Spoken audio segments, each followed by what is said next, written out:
देखो, जो व्यक्ति भोजन करने के बाद थाली में ही हाथ धो लेता है वो जरूर सुनिएगा, आपके लिए ही ये वीडियो है।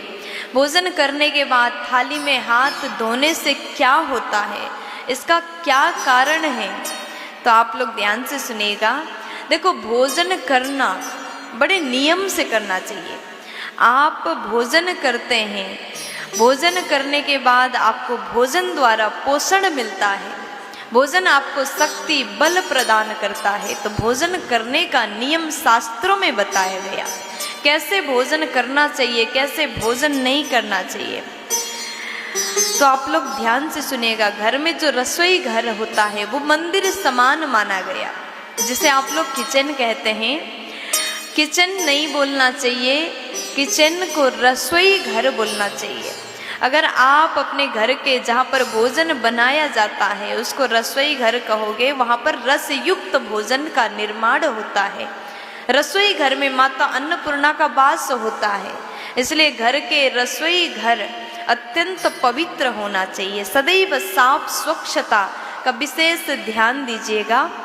और फिर कहा गया कि घर के जो रसोई घर है और बिल्कुल सामने बाथरूम है तो ये भी सुंदर नहीं माना गया। कहा जाता है रसोई घर का दीवाल और बाथरूम का दीवाल एक ही नहीं होना चाहिए, रसोई घर से बाथरूम दूर बनाना चाहिए। अगर आप ऐसा करते हैं, पास ही में बिल्कुल सटा हुआ रसोई घर बाथरूम है तो वास्तु दोष लग सकता है। बाथरूम के नकारात्मकता रसोई घर में प्रवेश करता है। अगर ऐसा होता है तो माँ अन्नपूर्णा प्रसन्न नहीं रहती है।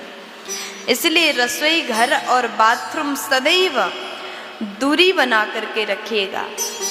कैसे भोजन करना चाहिए, भोजन करने का नियम क्या है। कहा जाता है अगर आप भोजन करते समय पूर्व दिशा उत्तर दिशा की ओर मुख करके भोजन करते हैं तो ये सर्वोत्तम माना गया है।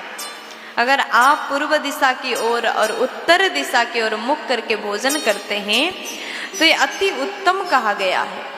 और आप दक्षिण दिशा की ओर मुख करके भोजन करते हैं, ऐसा अगर आप करते हैं तो यश सम्मान का आप प्राप्त कर सकते हैं, यश सम्मान को आप प्राप्त कर सकते हैं, ये भी अति उत्तम माना गया। फिर उसके बाद में कहा गया कि भोजन करने से पहले हाथ पैर को धोकर के पवित्र बनकर के ही स्वच्छता के साथ में भोजन करना चाहिए। आजकल के लोग जमीन में बैठ कर के भोजन करना पसंद नहीं